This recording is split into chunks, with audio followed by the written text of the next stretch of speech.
Hey everyone, welcome back to another episode for the W124 series. So in this one, I think there's going to be a little less chit-chat, more work. If you haven't seen the previous video, we need to replace the oil pan on this engine. If you haven't seen it, I'll link it below in the description. Highly advise that you watch it, it's pretty entertaining. And also we'll give you some background as to what is going on right now. So the parts have come in. As you can see in this big old box right here, the oil pan is here. So got a used oil pan. It's in great condition. There's no need to get a new one because oil pan's an oil pan really. As long as it's not cracked or anything, it should be fine. So we've got an oil pan. We've got all the parts that we need around that.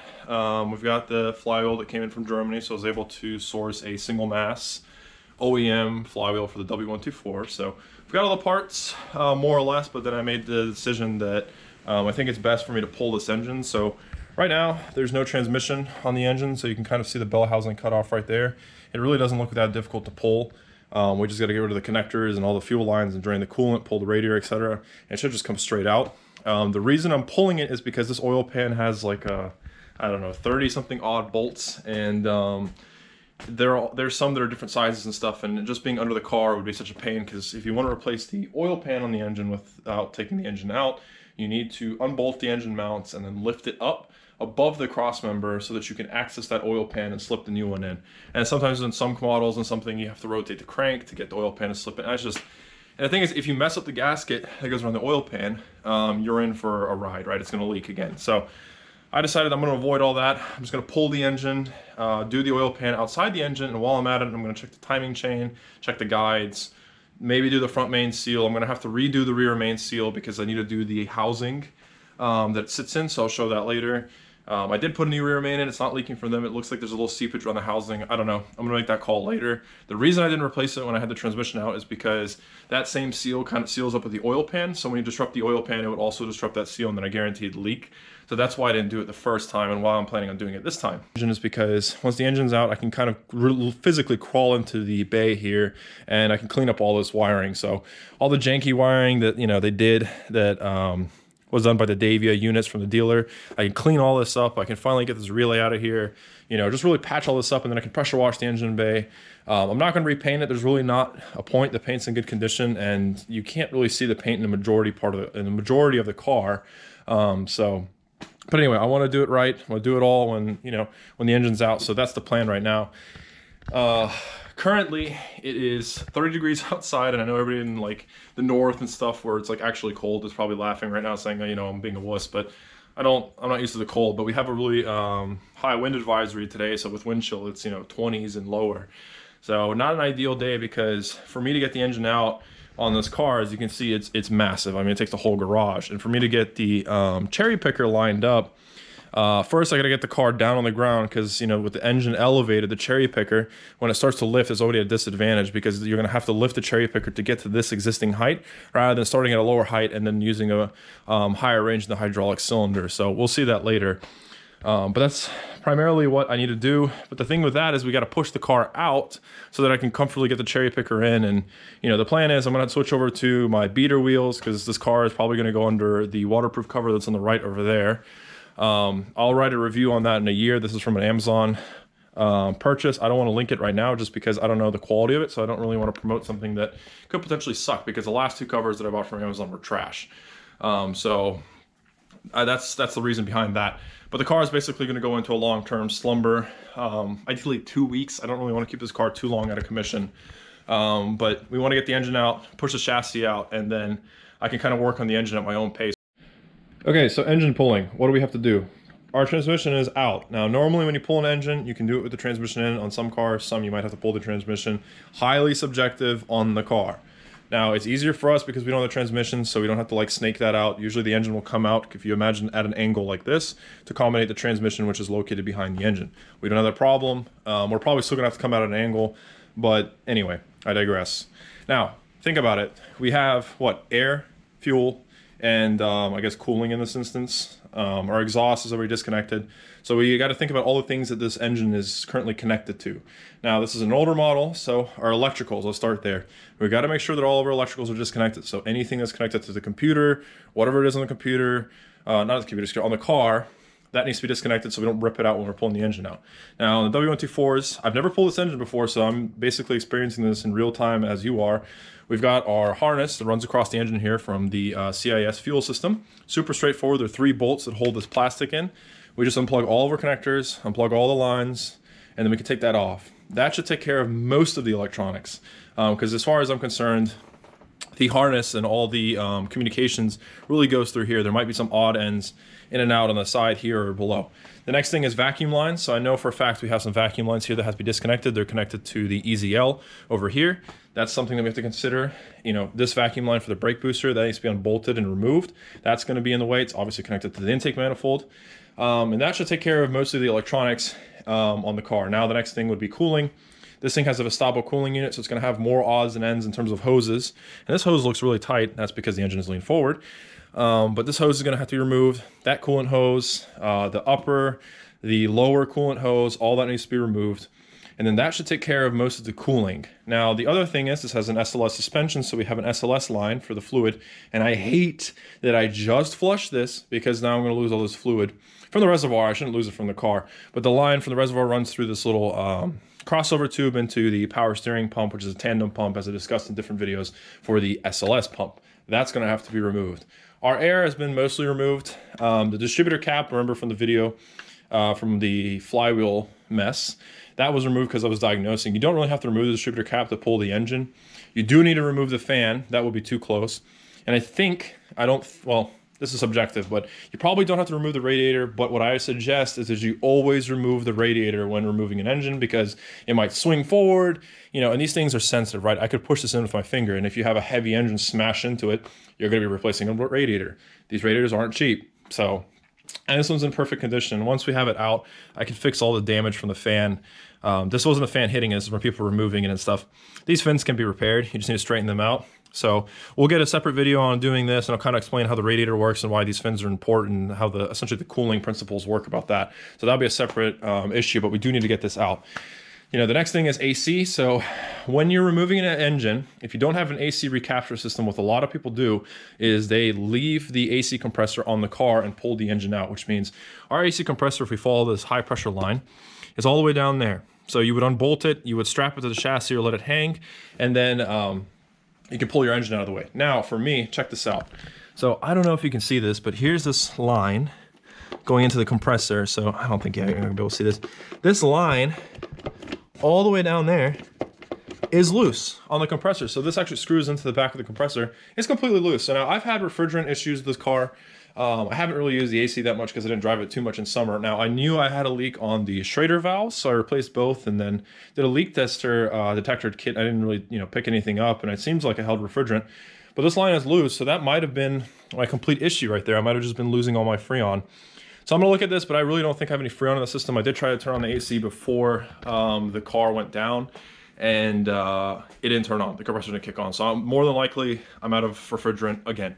So anyway, back on topic. Electrical, coolant, that's out of the way. Now fuel is the next thing. We have one fuel line here. This is our inlet line, and then we need a return line, which comes somewhere down here.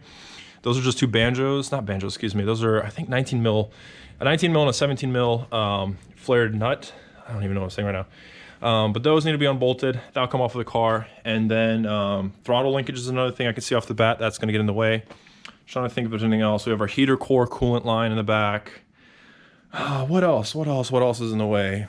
I don't think we're going to have to do anything with the steering lines. We are going to have to remove the power steering line. Now that I think about this, so the power steering pump is connected to the steering rack. When you're pulling the engine, you're obviously not taking the rack with you. So I have two options. I can either remove the power steering pump, leave it on car. So that's something I forgot to mention. Some people leave the AC compressor and the power steering pump on the car, like the chassis, and then pull the engine. I haven't made a call there yet. Ironically, I have flushed the fluid and replaced the filter in here, so go figure. I'm almost doing every job twice now, but that's just how it is. So I'm not sure what I'm gonna do there. I don't know if I'm gonna end up unbolting that from the system. I haven't decided yet. I do know that the pump is also connected, obviously, to the suspension system. So there's a high pressure hydraulic line on the side there that goes down into the suspension. So that's another thing that's gonna be disconnected. So it might be easier for me to just leave the pump on the car somehow. So I got a little bit of, I guess, looking around and research to do to see how I can get this engine out in the easiest way possible without making my life difficult. Okay, so it looks like quite a lot of stuff is going to be coming off. We're going to be losing quite a lot of fluids in the process. But I think what I'm going to do is, while I'm kind of creating a plan of attack, we're going to start with things we know. So I'm going to go ahead and start draining the coolant out of the radiator because that takes a lot of time. There is a red screw somewhere here in the bottom. I'll show. Wish you could see it from the top. Let's get down there. Where are you? Where are you? There she is. Okay, so that's the red screw. You just get a flathead and you open that up and they'll start draining the coolant. While that's draining, it's going to pull the level of these plastic reservoirs as well as the channels that run through here, drain all that out. There's still going to be residual coolant. So one thing I will say is, if you have animals, please, please, please, please use rags, put cardboard around anything to soak up any sort of absorbent material, because animals, even though they do put like a bitter agent in glycol, with the glycol, yeah, it's glycol in the antifreeze, they will want to lick it, and it's very, I think it's like a teaspoon or a tablespoon is a fatal dose for an animal. So be very careful when you're working with coolant and animals. Be responsible. Clean that stuff up immediately. You will spill, so anticipate that. That being said, we're going to start draining it. Once it falls below the level, we can pull these hoses off without making too much of a mess. There's still going to be some in the hose. And in the thermostat, we'll get the pump and we'll suck all that out. I hate doing this because it's like this fluid's so clean, but I should suck the coolant out of here as well, just because this is probably going to end up draining, and it will actually. It's going to drain right down in here. Actually, I don't have to suck this out, excuse me. This hose is on the lower point and it goes straight where the drain is, so that's going to end up coming straight out right when we open that drain on the radiator, or it should. If it doesn't, we're going to have to get a pump and remove it. And then once all that's out of the way, I'm going to go ahead and remove all of our coolant lines, including the heater core. I kind of just want to check off all of the coolant system is disconnected from the engine, and then I'll switch gears to the electrical. Okay, to demo what I was talking about, excuse the noise, but you see this red screw here. When you unscrew this screw goes past this little channel here. When it's above this, it's closing this pathway. Imagine that. So see where the screwdriver is at the top above this line? It's in there and the fluid can't come out. When you pull it down, this channel now opens and it comes squirting out. Hence why we made a mess, because as I opened this, the vacuum released and boom, it just started shooting out. So we're gonna let this drain, and yeah, this is exactly why I said you need to be ready with absorbents. So I got some towels down, because you're gonna make a mess if you're an idiot like I am. I'm gonna go ahead and pull this upper radiator hose, or at least loosen it, to get ready for a pull. Just loosen the hose clamp.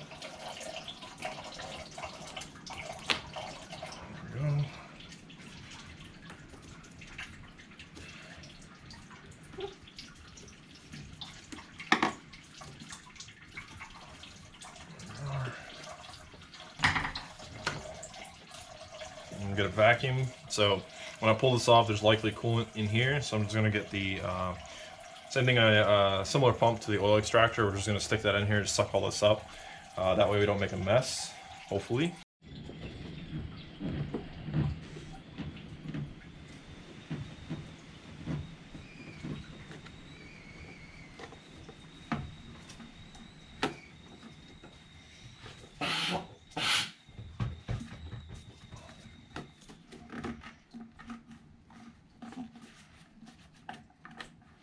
Okay, looks like we didn't have any. So I'm gonna go ahead and pull this off, just because I have a feeling it's going to get in my way when I'm pulling the engine. So it seems easier to just go ahead and get it off now. I guarantee I'm probably gonna end up losing a bit of coolant right here. So I'm gonna get a towel down. And when you have a hose that's stuck like this, you can try twisting it at first, and if twisting doesn't work, take a screwdriver, pry up gently under the hose, gently I say, just to unstick it. So you just want to run the screwdriver around. And this works for any rubber hose. Now unstick it, because these get basically stuck on the surface, and then there you go.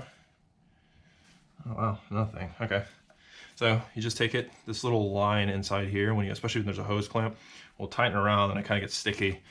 You can use a screwdriver or anything, just pry around it to break that sealing surface, and should be good. Okay, with our upper radiator hose out of the way, I'm going to tackle this overflow. This is running from the coolant reservoir. Just another hose clamp. Be careful with these plastic fittings. They like to break, so don't pry at it too much. So the hose is stuck. Just be gentle, but usually they don't stick too much on the plastic. There we go. I'm just gonna get this out of the way. Okay. Perfect. Since this is a manual, I don't have the auto coolant line, so this reservoir on this side would actually have automatic transmission fluid running in through these two capped off lines here. Because automatics, when they're running and creating friction, essentially they get very hot and they need a way to be cooled. So some cars have coolers that are built into the radiator, some have coolers that are external. I know this is a fault with some of the Benzes, is this reservoir can internally leak, and then you'll get your automatic transmission fluid and coolant mixed together, and that is a very disastrous situation because the coolant will absolutely obliterate the transmission. So I'm not entirely sure what yours are affecting. Quite frankly, I don't care because I have the manual, subtle flex, and I just basically cap these lines off. So this reservoir is basically useless for me. But we got our top line, the overflow line off. Now I gotta get this a lower radiator hose off, which I've never taken off. I've replaced the top one before, but I've never taken this bottom one off, so that one's probably gonna be really stuck. And then we have this line right here, which runs from our reservoir. And then the radiator itself should be free. I'm gonna go ahead and pull it out and then put some cardboard and tape it to the front and the back so that, you know, you want the cardboard or plywood in place so that, you know, nothing hits it or drops on it. And just get a glove and tape these shut. So it'll be here, here, and there. And then I'm just gonna put it in the car for storage.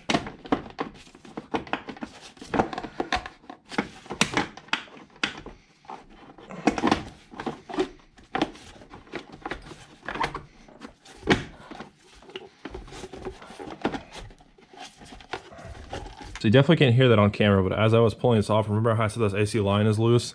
I can definitely hear it. It's not leaking Freon, so I've definitely lost my Freon because when I jiggle the line, I can hear a vacuum noise. So there's a subtle difference in frequency when you have a pressured line versus a line that wants to pull in negative pressure. It's kind of like a weird, I guess if you've ever heard it, you'll know between the difference between sucking and pushing. Anyway, yeah, that definitely is probably the source of why my AC failed to work all the time. So that's a great discovery, I guess. But currently trying to get this airbox line out of the way. I think the easiest thing to do is I'm gonna just unbolt this, I think it's a 17 or a 19 mil hard line here for the brake booster. I have to do that anyway, so I'm just gonna get this out of the way and then I can pull this thing up. Just a 19 mil.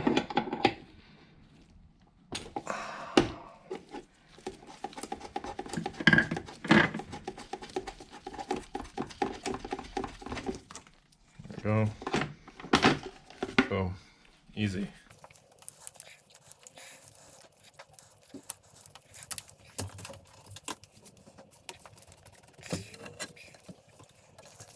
So I like to screw these on when I'm done so I don't lose them. I'm going to keep this hose with the radiator because it's about to come out. So our radiator more or less is all disconnected, so we have all the hoses off. So ready to get pulled out. Seems like the only thing that holds us in are just these tabs up here. So we're gonna just take a flat head, just pry them up.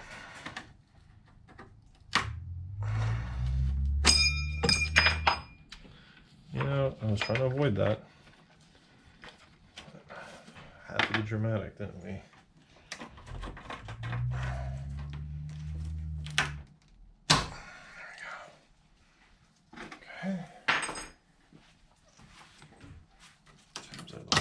There we go. And bear in mind when you pull this up, so there's two little tabs that it sits into the bottom. There's still gonna be coolant in here, even though we drained it. It's almost impossible to always get all of it out, but just straight up. And then at the bottom there, you can see two little tabs. And that's how easy it is to pull a radiator out of one of these. Okay, so you can see why the radiator is important to remove. Look how much space we now have. I believe if you were doing a timing chain on these cars or any like front timing chain cover service, you could probably get away with just pulling the condenser, the fan, and everything in the radiator, and working through this gap, maybe in the front bumper, and then you should be able to access pretty much the whole front of the engine without removing it. So I don't think it's necessary to actually remove the engine and do a timing chain service. I know my father had replaced he had the timing chain. Actually, the, what's it called? The sprocket up here had backed out. It seems like someone worked on it and they didn't tighten it or use Loctite. Backed out on a road trip, and the chain fell off at speed. It was like 85 miles an hour, and I mean, it obliterated the entire thing. And these are interference engines as far as I'm concerned, and somehow 0 valves bent, 0 touching between piston and valve, which is pretty impressive. But anyway, so he definitely did that job. That you can remove the head, you can replace the head gasket with the engine in the car. You don't have to take it out. I personally just want to take it out because if I'm going to go through that trouble, I'd rather just do it outside where I'm comfortable. I don't have to be bending over all day. But anyway, you can see how much space we have here. A lot of people recommend, and I do too, is to put a piece of plywood or something in front of the condenser when you're pulling the engine. Just because if it were to swing forward, it hits the condenser. If it busts the condenser, now you need a new condenser. So, yeah, that's one thing you want to do, is just to protect your condenser. We do not need to remove the condenser. There's no point. And I don't think we'll hit it. You know, we've got plenty of space here to kind of come up. Remember, we don't have a transmission, so we can more or less come out vertically. But yeah, that takes care of the radiator aspect. Now we got to hit the heater core lines, coolant lines that feed the heater core. Okay. And then the excess coolant lines that I have because I have the Gustavo unit. So that should take care of, I think, most of the coolant. Cool.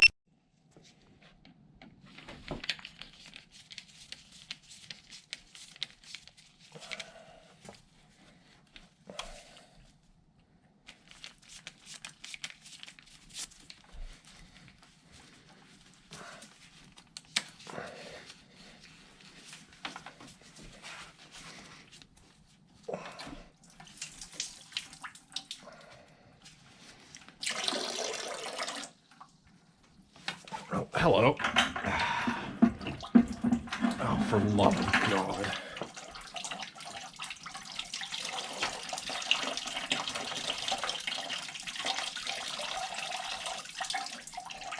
I should have used a smaller bucket. Hindsight's 20/20 though.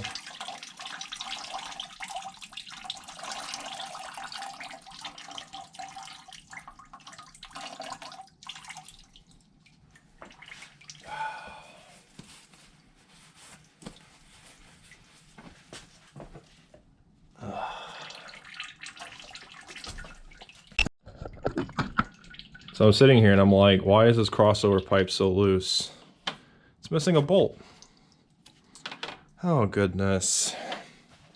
So this is why I want to pull the engine. I feel like somebody's worked on this before and they've clearly, you know, done a fantastic job, as you can see. So we'll get a new bolt, put it in there, fix that.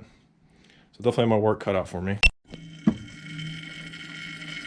Should have done this earlier. Pulled the coolant out of the lower section there, because then it wouldn't have leaked.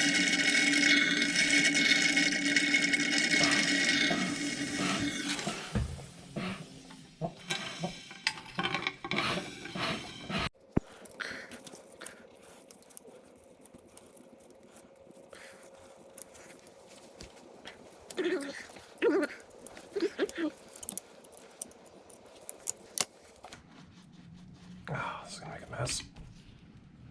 Or not.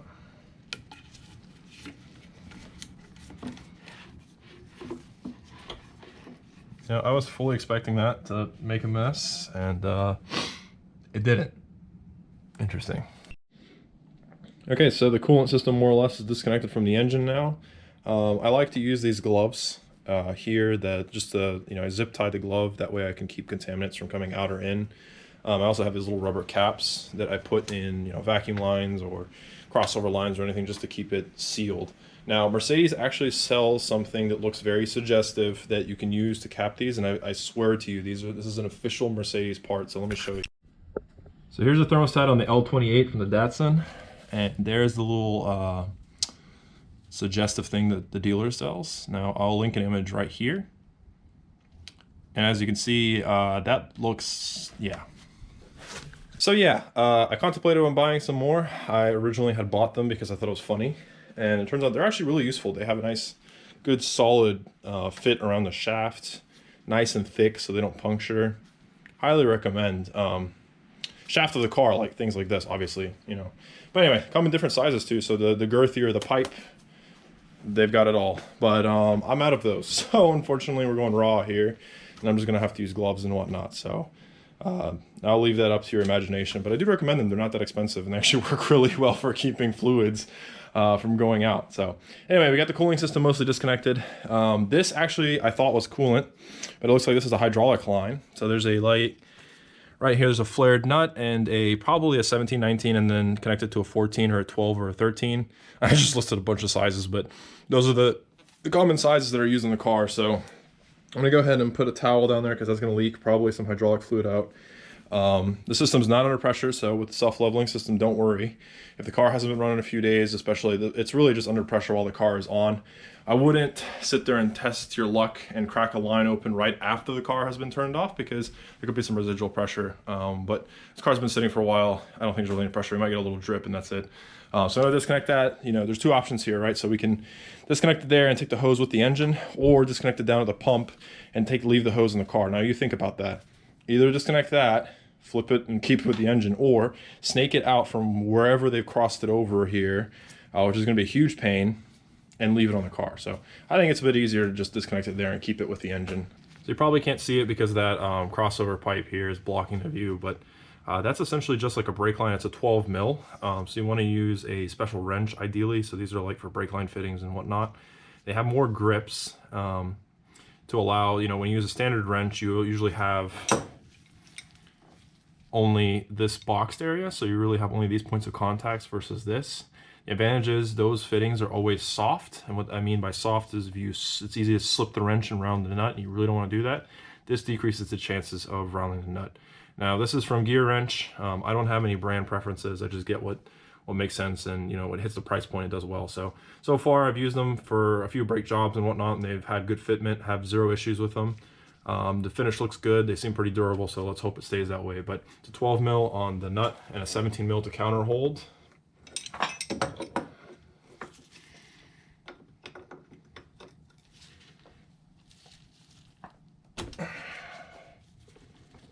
And once you break them loose, you can go ahead and just use a standard wrench, because the chance of it slipping now is very low, because we've got that initial torque down of breaking it loose. Okay, so we got this line off. Pretty much no fluid came out. Now, shout out to the vacuum caps. I like to use this method to cap these lines so we don't get contamination. They just slip on. They don't let fluid out. Now this line is completely free to go with the engine. So I'm going to grab a zip tie it somewhere on the engine here. Make sure it doesn't drain itself out. So in that case, actually, what I'm going to do is I'm going to point it down, change buckets so don't contaminate that coolant with the hydraulic fluid, because they do have to be disposed in two different methods. So be careful, don't cross-contaminate. I just want to get that out because I don't want to pull it, because this hose will fall down when the engine's coming out if it's not zip tied, but still it can leak hydraulic fluid all over the engine and make a mess. Even though we're going to be washing all of this, I don't want to make more of a mess than I need to. So I'm going to go ahead and unscrew our hydraulic reservoir. So 2 lines going in. We'll get a rag. Just pop these lines off. Unscrew this cap. If this looks familiar, it's because we've done it. We get some vacuum caps and cap those 2 lines so we don't get contamination.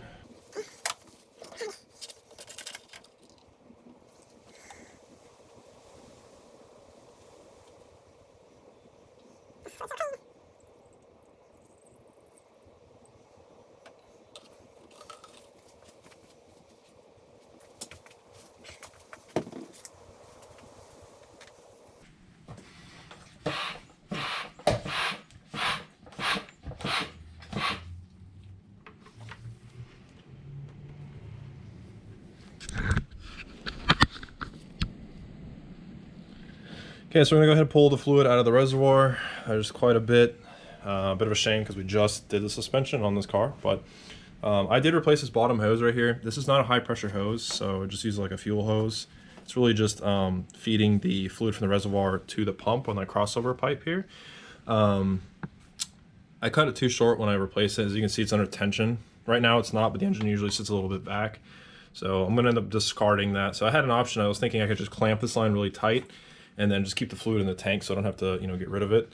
But knowing my luck, it'll probably end up dripping and it'll be really annoying. It'll be like a slow leak, and there's quite a lot of fluid here. So it's just easier to drain the tank, dry it, put everything back, cap it, and then yeah, we can pull this line. This little rubber hose can stay here, and then that crossover pipe goes with the engine. So,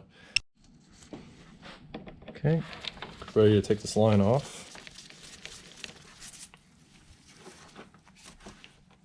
Okay, pretty seized on there, aren't we? Oh, great. Oh, I caught my glove. Oh, there goes the glove.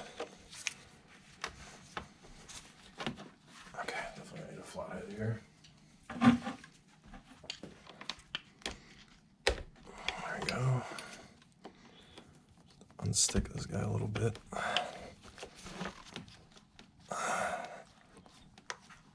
Yep, there it is. Got a drain pan down there, specific for hydraulic fluid. I figured all we're gonna get coming out of here is just a bit of a drip. And there it is. And what was left in that reservoir. So you see it's claimed my glove as a victim. So again, I'm gonna get a vacuum line, put it on that crossover pipe. Getting its guts out, especially while we're removing the engine. Come on. Yeah, there it is. Nice tight seal. Okay. There you go. Okay, so I've decided two things here. I'm not going to remove the AC compressor. I'm actually just going to remove the lines going to the compressor because they're pretty much loose. For two reasons. There's no Freon in the system. I verified that. It's just air at this point. So I'm going to have to do a vacuum and all that jazz anyway. So compressor is going to come out with the car, which simplifies things a bit, I think. I am going to leave the power steering pump in the car. I'm going to go ahead and pull the fluid out. I have flushed it before, but it's already gotten dark. Because I didn't do, I guess, comprehensive enough of a flush. The reason I didn't really want to drain it from the steering rack is once you get bubbles in the rack, it can be quite a pain to, get the bubbles out of the system. But at this point, it's whatever. I guess we'll have a complete refresh of the steering rack, even though it's, it's not leak or anything. It's just, or steering box rather, it's back there. So what we have here is basically we have a return line into the reservoir. We have a feed line. So basically what happens is, from your reservoir, it's going to go into the pump. It's going to get pressurized, go into a high pressure line, reach the steering rack. That's what helps you. That pressure is really what assists you with steering the car. If you've ever driven a car without power steering, aka like a Z or something, you'll notice that you are literally going to be turning the weight of the wheels and tires and all that friction by hand. You're not going to have that assistance. So this hydraulic pressure is really what makes cars really easy to steer these days. And now they even have electric assisted steering, which is essentially an electric motor in the steering column or somewhere along the system that basically multiplies your strength and assists. But before, and in most cars still, it's power steering, so it's fluid operated. Now, it's not super hard. We have that top line in here. We've got, it looks like a banjo bolt, like most systems on the bottom. One of these, I think the banjo bolt is actually, this is the hydraulic line right here, actually. So perfect. We're not gonna have to loosen that banjo bolt because I think that's the line that comes across. So that's actually gonna come with the car. So that's perfect. We are gonna have to loosen this line down here. I think that goes to the steering rack. It's one of these two. I can't tell right now because I haven't been on the car. And then obviously pop this line here because the steering rack is staying in the car, not with the engine. But as you can see, the fluid is pretty dirty. So I'm not crying over the fact that I'm gonna have to pull this fluid out. So.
Okay, so we got our power steering lines off. As you saw, you were probably like, why are you taking that SLS line off? You said you wouldn't. I took it off because I just wanted to have a little more access to get to that power steering line. There is a crush washer there that will need to be replaced. Also, if you ever have an SLS system that you've filled, you've tried bleeding, and it's still not working, try, and with caution and with some proper safety glasses, try cracking that line just a bit, because sometimes you'll get a bubble in the pump. And this happened to me actually, as my system wasn't working, and I cracked this line just a little bit, and a little bit of fluid was squirted out. But sometimes, in my case, I actually heard it burp. So you're burping the pump, you want to get that bubble out. Basically, when you crack it, it allows that bubble to escape. And similar to like a human cardiovascular system or any fluid pump, if air is introduced in the system, that bubble will actually like kind of bounce back and forth. So if you imagine like my finger, if it was hollow, we had fluid coming through. If there was a bubble the size of my finger or so, fluid would just bounce back and forth. So you lose all fluid pressure when air gets in the system. For us humans, it would be fatal. If you had enough air in your system, your heart would pretty much fail to create pressure to pump the blood. Same system here. So, but anything, you don't crack arteries to bleed someone. Well, I guess you do, but you don't burp them. We don't do that. But for the pump here, you would burp it. You just open it. You can sometimes hear the bubble hiss out. You get a little fluid, and then usually the system raises up after that. But anyway, we're not here for suspension, but that's capped off. The next thing we're going to do is fuel lines. So you have an option here. You can undo the fuel lines here and then take the hoses with the car. But I'm actually going to end up undoing it at the fuel distributor and here after the pressure regulator, because these lines are pretty flexible. I've worked on the system so many times, I'm used to this. I'm just going to zip tie these lines outside of the way of the engine. It's a lot easier than trying to get to those down there. So that's just preference. Doesn't really matter what you do, just have to get them out of the way. Once we get out of the way, we'll go ahead and do all the vacuum lines, and then we'll do our electricals. And then we're left with the AC compressor, and then pretty much I'll go over the engine, make sure we've disconnected everything, and it should be ready to pull. One thing I am going to do that is probably going to be surprising to some people is I'm going to take that auto flywheel plate. I'm actually just going to bolt it up snug to the engine before I remove it. And the reason is if I do want to remove that front crankshaft bolt right here where the pulley is, so where the harmonic balancer is down here, I need to counter hold. So there's a crankshaft runs through the engine. If I try to turn it here, it's going to turn over there. So you can't loosen something if you're turning, the thing that it's screwed into. You're just going to be turning the engine over and over again. Now you can lock it by doing the cam and all that. I don't want to get into that. So the easiest thing to do is to bolt that flywheel. And if I damage the teeth or something while I'm trying to hold it, because I want to essentially jam something back there to hold it so that I can unscrew that bolt. Now that bolt, I believe, is 300 Newton meters. It is snug, it is on there, and usually they rust into the crank and it could be a nightmare to remove. Easier to do that now than later, just thinking ahead of how to make our life easier. So I'll do that at the very end when everything is unbolted. I'm kind of just going down the list. So let's get to the fuel.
Okay, so what you just witnessed was a massive brain fart. When I was pulling the throttle line off, so this one right here, you squeeze the two ends to get it out of that little retainer there. For this piece, I took the shaft off because I couldn't reach, and I don't know why, I just, massive brain fart. But basically, this one's squeezed. That one is not designed to be squeezed to fit through this gap here. You see, when you usually have a piece that's cut open like this, that's because the throttle line or the cable, whatever it is controlling it, this is a hint. If it's open like this, chances are it slides forward or backwards and then it comes up. That way that throttle line goes through that gap. So here, I was trying to squeeze it, and you can see from the marks, I was doing a bunch of dumb stuff. I completely had a brain fart. But this thing actually can pinch together. As you can see, I'm pinching it right now. Or alternatively, this little ball comes out. And then you turn this sideways, as you saw. Slide it through this gap, slide that little ball through, slide the cable up through here, and then it comes sideways and slides out, and then your throttle line is free. So now I gotta go find that little locking ring that was up here, or sorry, back there, that popped off. I think it's down there, so I'm gonna go grab the magnet. I do have replacements, so it's not the end of the world. I just took this off because I was like, oh, why is it not coming off? And then when I took it off and I looked at it, I was like, oh, duh. To pop this little ball joint off, I just took a 10 mil wrench, and you kind of just put it underneath like this, and you just pry it up, and it'll pop right off. So yeah, that was a big brain fart on my part. But it's not the end of the world. I am planning on replacing this intake manifold because back here you can't really see it. This cold start injector is actually held in by one bolt because the intake manifold cracked, so the other side where that bolt would go in is gone. So that's fun. But I do have another spare manifold, so I'm probably gonna end up swapping all of this stuff to the spare manifold off the car, which is gonna be a lot of work because I'm gonna have to do a new intake manifold gasket and a bunch of other stuff. So I'm sure that's gonna be exciting. But yeah, that's, you know, so if I don't find that little locking ring or anything, it's not a big deal because the other intake manifold has all the throttle linkages and stuff. You'll also notice that the throttle linkages, if you have a keen eye on this car, there's a lot less complexity here. Usually there's like a vacuum actuator on the bottom and a bunch of other mechanical lines. That's because this car doesn't have cruise control, which is really weird. I've actually never seen a Mercedes without cruise control until now. It's like the owner had specified all these other cool extras, you know, and these were purely optional extras, but they didn't do cruise control, which is really weird. So yeah, but anyway, I digress. I'm gonna go ahead and put the EHA back. There's two O-rings here, as you saw, the green ones. You wanna be careful to not lose those, but our electrical is all the way disconnected. We don't have any more vacuum lines. I lied. There's one right here. Again, I'm not gonna pry on this. I'm gonna use that method we talked about earlier. Take that vacuum line off. Our crankshaft position sensor is going with the engine, so I had snaked that through here. So I just had to unplug it here from the EZL, so it connects down in here. It's like a coax cable. That got unplugged, and that's gonna stay with the engine.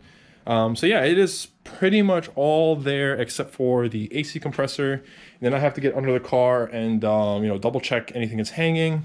I can see right here we have our alternator line, so that has to be unplugged. That's really easy, just pull on it.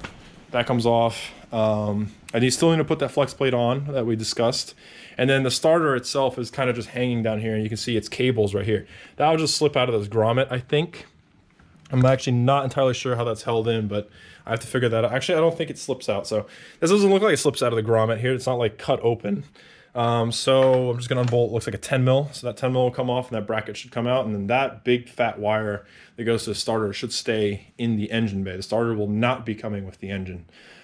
So yeah, we're almost there. It's like 95%. Just gonna double check everything, and then, you know, obvious, you know, here is that the engine mounts have to be unbolted. I mean, the engine is sitting on two mounts, so it's not just floating, right? So, but we don't do that until the hoist is up, because if you unbolt those, the engine will drop. So you have to have the hoist. And this engine is really simple, honestly. Like, this was really easy to do. You can see the hooks are here and in the back, right there. So you don't have to bolt anything in, which is really nice. And yeah, so pretty much almost there.